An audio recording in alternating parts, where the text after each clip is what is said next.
l'élevage des chiens. Et on se retrouve juste après avec le président de l'association cynologique algérienne. À tout à l'heure.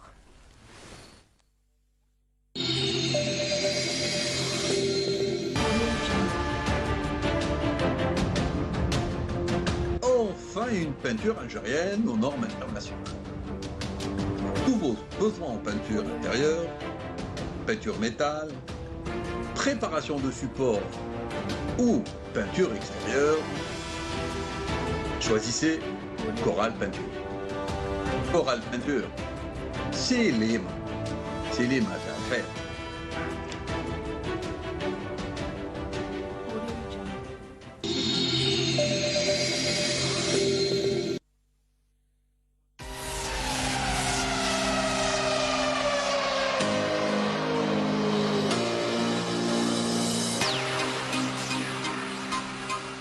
Élever des chiens demande beaucoup de rigueur, de disponibilité, de patience et de polyvalence.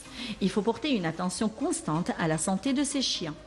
Leur donner une alimentation équilibrée, tel est bien le cas du passionné de chiens qui en a fait de cette passion un métier.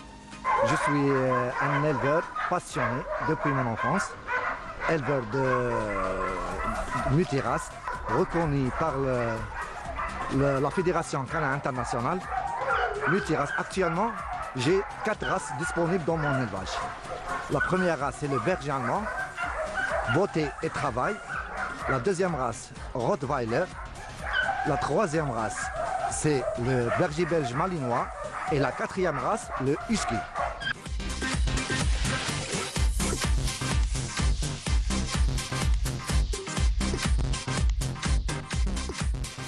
Élever des chiens, c'est prendre soin de leur bien-être et veiller à l'application des règles concernant la santé et la protection de ses pensionnaires. On ne s'occupe que des chiens qui sont c'est-à-dire dans la conformation.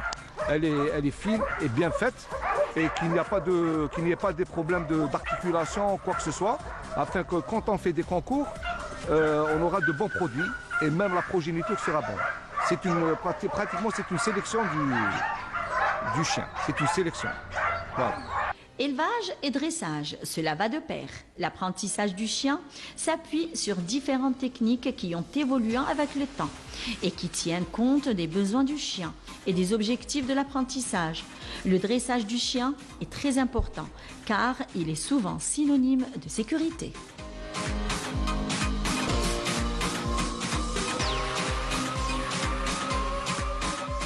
Eh bien, quand on parle d'animaux, eh bien, je suis toute souriante avec un grand sourire là qui s'affiche. Et là, nous sommes avec le président de l'association cynologique algérienne, Hicham Abdelli. Bonjour. Bonjour Iman, bonjour les téléspectateurs. Merci pour cette invitation. Merci à vous. Merci. D'ailleurs, de venir nous parler de cette association. Alors déjà, depuis quand elle existe? Donc, l'association cynologique algérienne, elle est enregistrée au ministère de l'Intérieur et des collectivités locales depuis le 23 octobre 2013. D'accord. Donc, elle a pour but socio-professionnel. Très bien. Alors justement, quel est le but de cette association? Donc voilà, l'association a pour but... Plutôt avant le but, il faudrait voir quelles sont les activités de l'association. Ces activités, alors pour le développement et l'organisation de la cynophilie en Algérie, notamment l'élevage canin en Algérie, donc de patronner aussi toutes les compétitions et championnats nationaux et internationaux en Algérie, de promouvoir l'élevage, comme je l'ai dit d'ailleurs, de promouvoir l'élevage, de promouvoir la recherche scientifique donc, dans le domaine canin, et bien sûr représenter l'Algérie aux festivités canines au monde. Ah, parce qu'il y a la participation de l'Algérie, justement, elle est très importante dans les compétitions internationales, chose qu'on ne savait pas. Ça fait pas longtemps d'ailleurs qu'on est affilié à la Fédération cynologique internationale, donc depuis 2017, on représente l'Algérie aux festivités canines. Nationales et internationales, notamment les championnats du monde. Alors, est-ce que vous pouvez nous parler des compétitions auxquelles vous avez participé justement? Donc, on a participé... Bon, on ne parle pas de 2020 parce qu'il y a eu la pandémie, donc... Dina, on a eu le droit à participer à partir de 2018 parce qu'on a récemment intégré la Fédération internationale. Donc, on a participé en Tunisie. On avait 27 chiens, donc on a eu 24 podiums. sur 27 chiens. On a participé au Maroc aussi. C'était de quelle race les chiens? Généralement, c'est les bergers allemands, parce que c'est la race la plus répandue. Répandue en Algérie. Voilà. En Algérie et au monde d'ailleurs. Il est indétrônable. Voilà, Ah, le berger. d'accord. Au monde, le berger allemand. Et quelle est la race qui vient juste derrière le Donc, berger allemand? tout dépend le malinois? le sport. Non, tout dépend de quel sport on parle. Parce qu'il y a 20 sports canins répertoriés à la Fédération internationale. Donc, pour la beauté, c'est le berger allemand. Oui. Le travail, c'est le malinois, c'est le rottweiler, c'est le berger gris. Donc, ça diffère des Là, disciplines. vous avez dit le rottweiler. D'ailleurs, Voilà. c'est une race que j'aime beaucoup et qui suscite beaucoup de, on va dire, beaucoup de. Les gens parlent beaucoup de cette race, qui disent qu'elle est vraiment très dangereuse. Pas du tout. Alors Il n'y a que- pas un mauvais chien, il y a un mauvais maître. Tout dépend Effectivement. comment on élève. Je voulais et arriver à on ça, éduque- justement, On c'est éduque pour notre ça que chien. j'ai dit Il n'y a ça. pas de mauvais chien, il n'y a pas de mauvaise race, où il y a une race agressive, plus agressive que l'autre. Ça n'existe pas. Ça dépend comment on a éduqué et élevé notre chien. Très bien. Alors là, je passe à une question qui est très très importante, parce qu'à l'étranger, on voit quand même quand ils acquièrent, on va dire, des animaux, des chiens en particulier, donc ils ont leur pédigré. Oui. Alors qu'est-ce qu'un pédigré déjà de chien? Justement, c'est le principal travail de l'ACA. Donc, le pédigré d'un chien, c'est quoi un pédigré? Un pédigré, c'est un document qui atteste l'origine et la pureté de la race. Donc, c'est en quelque sorte l'état civil du chien. D'accord. Voilà. Alors, et comment se fait le pédigré en Algérie? Donc, pour avoir un pédigré, il faudra d'abord être inscrit au registre initial de l'espèce canine ou bien au livre d'origine de l'espèce canine. Donc, c'est deux livres différents. Le registre initial de l'espèce canine, c'est un registre dont on ne connaît pas les parents des chiens. D'accord. Donc, et le livre d'origine de l'espèce canine, tout d'abord, les parents doivent être confirmés.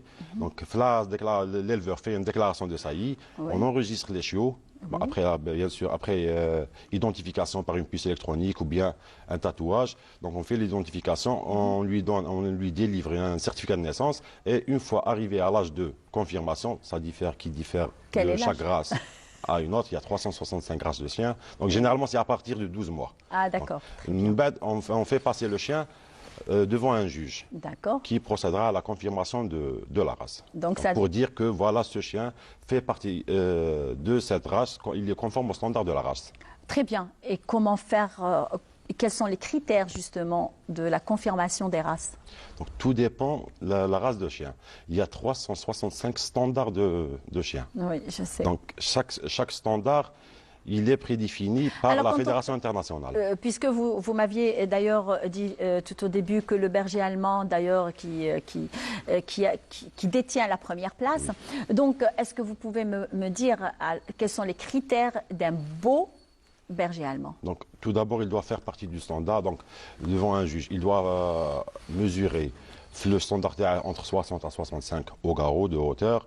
Donc, il doit avoir le comportement très correct. Donc, l'agressivité n'est pas tolérée du tout chez un chien. Ils un sont chien pas agressifs, agressif, les chiens. ça dépend. Pas tellement. C'est un problème de caractère qui est transmissible génétiquement. C'est pour ça qu'on ne confirme pas les chiens agressifs.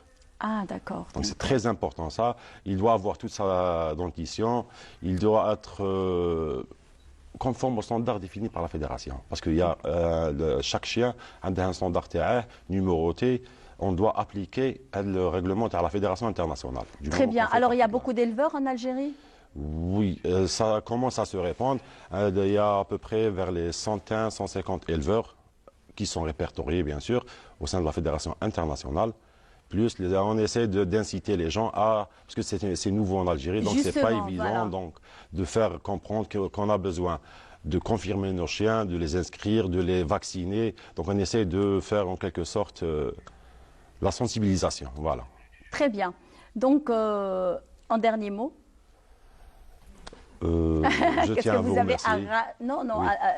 Sans le remercier, est-ce que vous avez justement à nous rajouter sur la détention d'un chien et comment, de quelle façon, à qui peut-on s'adresser pour faire son pédigré? Parce que des fois, la majorité des familles, il y en a beaucoup d'ailleurs qui détiennent des chiens à la maison.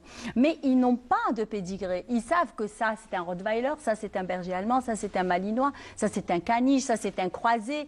On parle beaucoup de croisés, justement. Oui. Alors, mais comment prouver que ces chiens sont effectivement un Rottweiler, effectivement un berger allemand, effectivement... Il est bon à savoir qu'il y a deux types de confirmation. Il y a la confirmation par génotype et par phénotype. Malheureusement, par génotype, on ne peut pas le faire en Algérie parce qu'on n'a pas de sécréteur d'ADN. Donc, on procède à la confirmation par phénotype. Donc, pour les gens qui n'ont pas de pédigré, c'est de cette catégorie-là que je veux parler. Donc, les gens qui n'ont pas de pédigré, on commence par l'identification du chien et on l'inscrit au registre initial, donc un livre d'attente. D'accord. Donc, il doit passer à la confirmation par phénotype, donc on le présente devant un juge. Moi-même d'ailleurs je suis un juge. Donc on s'adresse à vous. Il n'y a pas que moi à la Colléhal, on est six juges répertoriés au répertoire international, mais je suis le seul multirace en Algérie. Donc voilà, on présente le chien qui procède à la confirmation, mais ça ne prouve pas que c'est un pur race. Donc pour dire que c'est un cheval, parce qu'on ne connaît pas ses parents. Et on n'a pas de sécateur d'ADN. Donc pour dire que c'est un chien de pure race, on doit attendre jusqu'à la 4e génération. Alors là, juste un dernier point. Donc, quand on dit, par exemple, que moi j'ai un Rottweiler, il peut ne pas être un vrai Rottweiler, il peut ne pas être aussi un vrai berger allemand, et ainsi de suite. Ah, d'accord. Donc, tu as la 4e génération pour en être sûr que c'est voilà un Rottweiler. Mon Dieu, donc on va attendre longtemps. Donc, c'est ça le travail des éleveurs, de sélectionner et d'améliorer en quelque sorte le cheptel algérien. On essaie de trouver des lisses et des étalons qui sont beaucoup plus, disons, conformes aux standards. Flassaï, donc, qui nous donne des chiens de race. Eh bien, très bien. Merci beaucoup d'avoir accepté notre invitation. Et on viendra voir vos beaux chiens, parce que moi, je les ai vus, hein, de toutes les façons. Très bien. Alors, on rappelle aussi à nos chers amis téléspectateurs que Bonjour l'Algérie est sponsorisé par les peintures chorales, et sans plus tarder. Alors, c'est un sujet sur la formation de la voix en off, et signé Selim Skandar. Vous pouvez laisser un message vocal en composant l'étoile. Ces voix sont enregistrées par des professionnels.